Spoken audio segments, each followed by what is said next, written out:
Hey! Welcome to another episode of The Champ and Dizzy and Professor. We are going to do Artists Who Left Too Soon. And this was a concept created in the Professor's mind. He was thinking of a couple of different artists, and I think he was going for mostly artists that never even broke out of their state, but later had some celebrity. But I've added a few others, mostly lesser known artists. I will start with some of the ones that weren't so lesser known, but also died too soon. So the first one would be Sam Cooke. Sam Cooke, I always enjoyed his stuff. A friend of mine had, his friend's dad had one of his records, right? And it had You Send Me on there and Chain Gang. And I'm trying to see some of the other ones on this one. Another Saturday Night. Everybody Loves to Cha-Cha. Having a Party. Twisting the Night Away. Twisting the Night Away was a big one. He started out with the Soul Stirrers and was big in gospel, and it was a big deal for him to go into secular music. Is that how they put it? Yeah. So, but his dad or maybe it was his minister had said, they want you to get out there and reach others. And that's the most important thing, is reaching out to others. So he did. He went out there and he tried to test it with a pseudonym at first, but everyone knew it was Sam Cooke. They could recognize his voice. He was 33 years old when he died in 1964. He died in what they called a justifiable homicide. A motel manager, I guess, had shot him. It was just a night clerk. A night clerk. Yeah. It was a woman. It was a black woman. Black.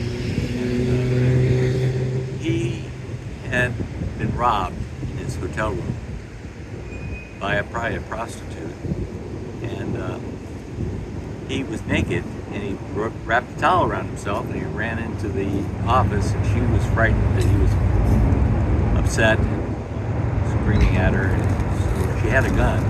She shot him, killed him. Okay, well, that's how he died. That sounds fairly justifiable in that case. A man naked with a towel around him is a threat for sure. Yeah.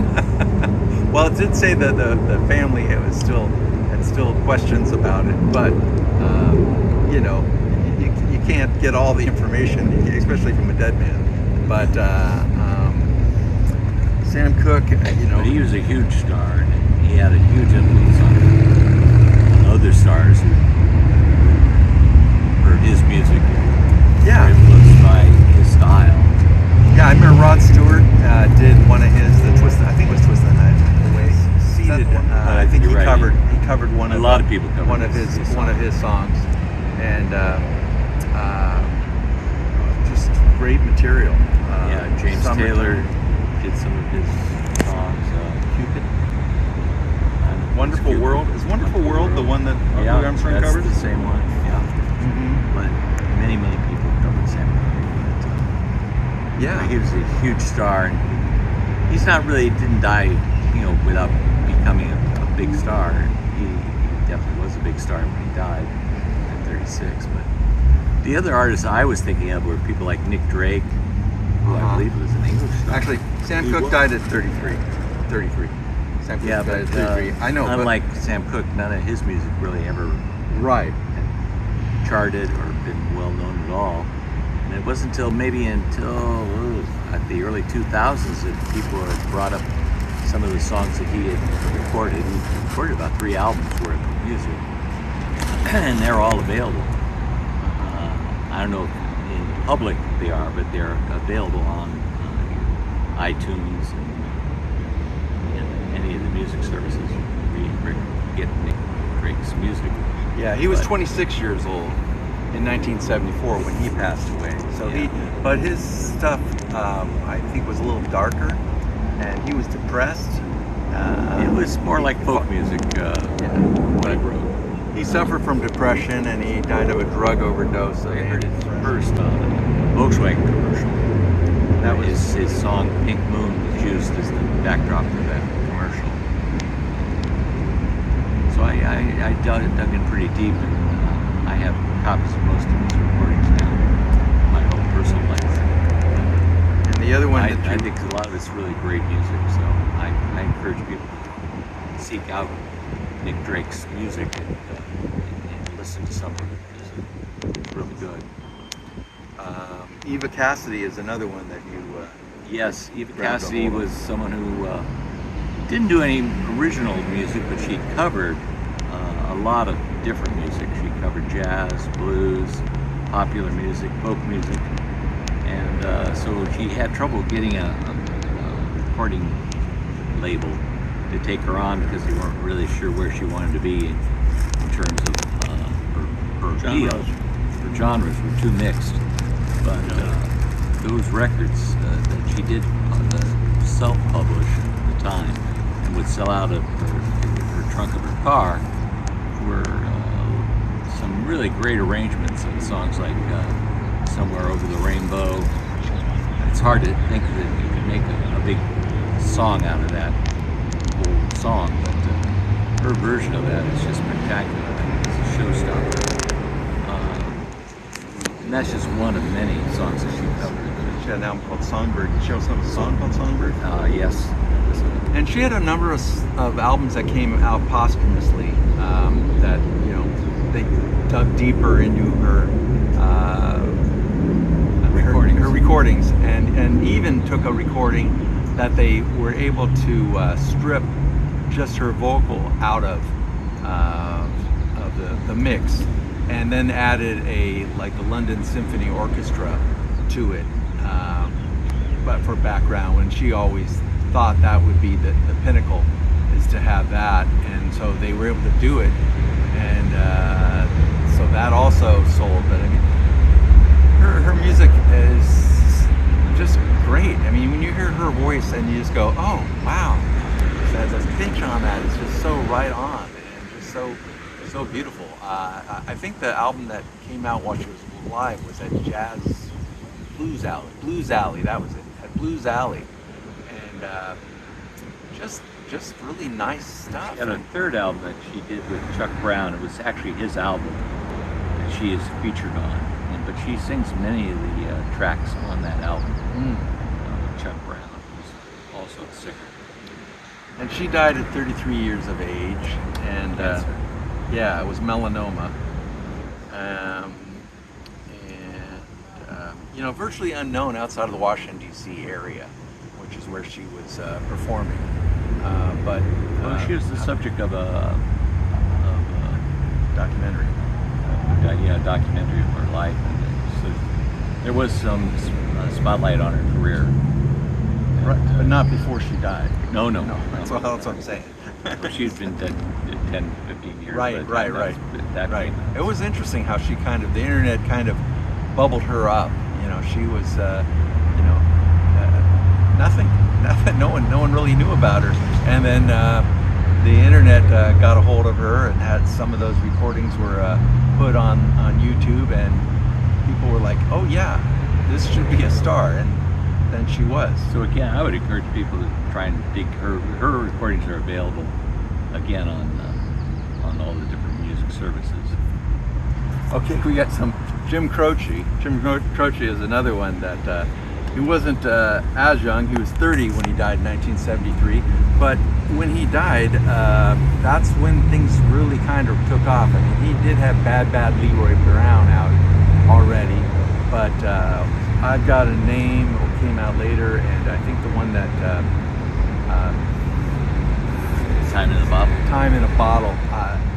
So Jim Croce, his son also performs, and right now for like the last 5 years he's been going out Croce on Croce, something like that, which is basically AJ Croce. Yeah, AJ Croce is singing Jim Croce's tunes as well as some of his own, and I think it photographs some memories also on one of these records as another great one. One of the last records.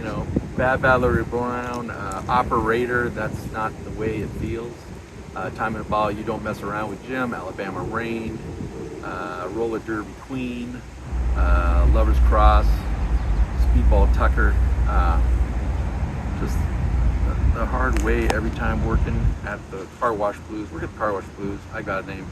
I Have to Say I Love You in a Song. That was another great one. But he was well known back in the 70s, but I don't know how many people know him now. And so another one I think you should check out. He died in a plane crash.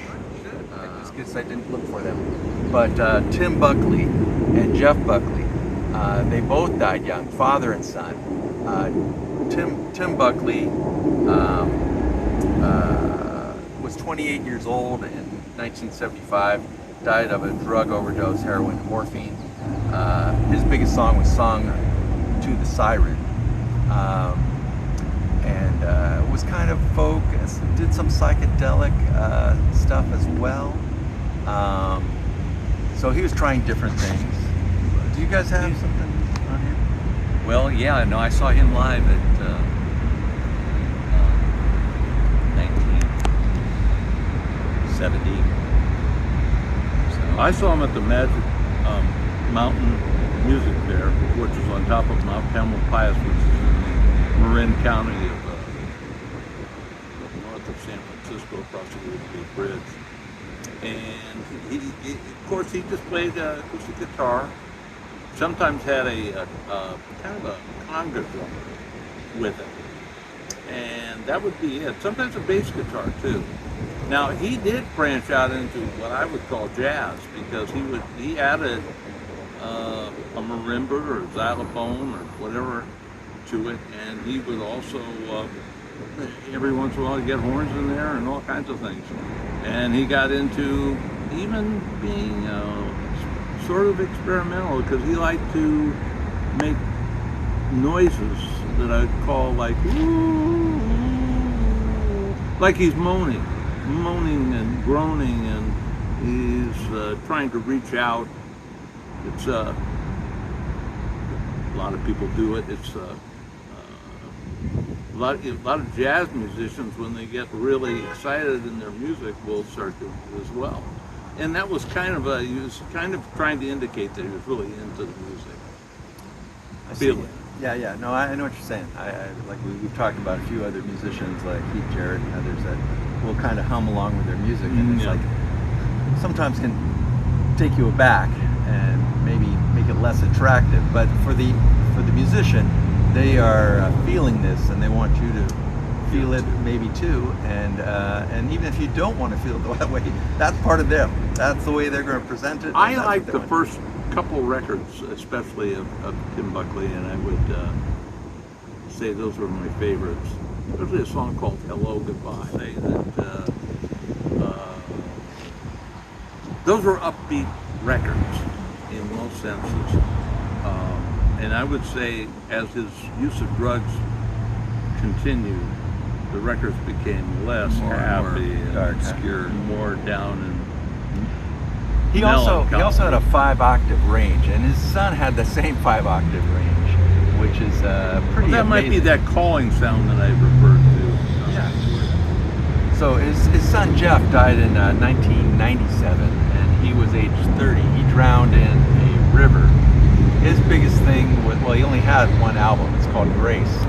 And that album had Hallelujah on it, which was a cover of Leonard Cohen song. Right, but he had a big hit with that. I think his version is one of the premier arrangements of that song. I'm with you. It's very good too. Well, glad to see agreement. Once in a while. Once in a while. Maybe not over what we eat for breakfast, but kind that, of overwhelming, to see agreement between the two. Otis.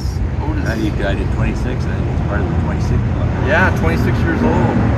And the other little thing, the other little thing with that was he also died with the Barkays. The band The Barkays were also on the chartered plane that he had, and so four of those members died. And I can't think of the song they had. They had a funky little tune. Yes. Kind of in the Sly Stone kind of a feel to it, and If also I had have time, this, I'd look it up for you. yeah, well, I'll put it on underneath us. But the Stax guys were on that as well. So Arcades were cool as well. So that was a plane full of a lot of talent. talent, right? So here's the most popular. Otis Redding, The Dock of the Bay, And that was issued, released after he had passed away, and you saw the release of that recording. right? That went. You've got a lot of good information here. Well, You're rolling, man. Well, that's what I do. there you go. The immortal Otis Redding. I've got dreams to remember you made a man out of me. Nobody's fault but mine. Hard to handle. Hard to handle was a song that then got covered by the Black Crows, and It's a great song. it's just a great song. And it's always great when you hear some of these songs that are kind of under the radar that get reintroduced to the public, and bam, they take off. We got Otis live in Europe. Respect, can't turn you loose. I've been loving you too long to stop now. Not, and tried a little tenderness. I'm thinking of these songs, and it makes me think of the Pop Festival, Monterey Pop Festival, where he that's one of those places where he came out to the public more. When I say public, I guess I mean more like the white audience, because I think something. I don't know. I was too young to know, but I have a feeling he probably was known pretty well among the black audience, but the white audience saw him and was like, yeah, that's great stuff. Here's another one. Otis Redding, the Soul album. Just one more day. It's growing. Cigarettes and coffee. Chain gang. Nobody knows you when you're down and out. Good to me. Scratch my back. Treat her right. Everybody makes a mistake. Any old way. Okay, 6, 3, 4, 5, 7, 8, 9. Now, was he the one that had the hit with that one? No. So this was more of a covers. But how I like those telephone titled songs. I know, yeah. Oh, I'm with you on that. I don't think I ever had one that I didn't like. I think a lot of people didn't know that Otis Redding wrote the Respect song for Aretha Franklin being popular. Made it like her own.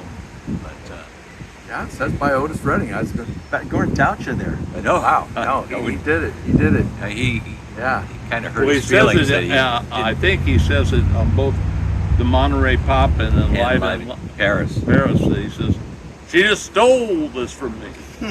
Yeah, he was a little upset to have to hear it as a So he's trying to singing indicate a cover. she didn't come to me and ask me if she could record it. Wow.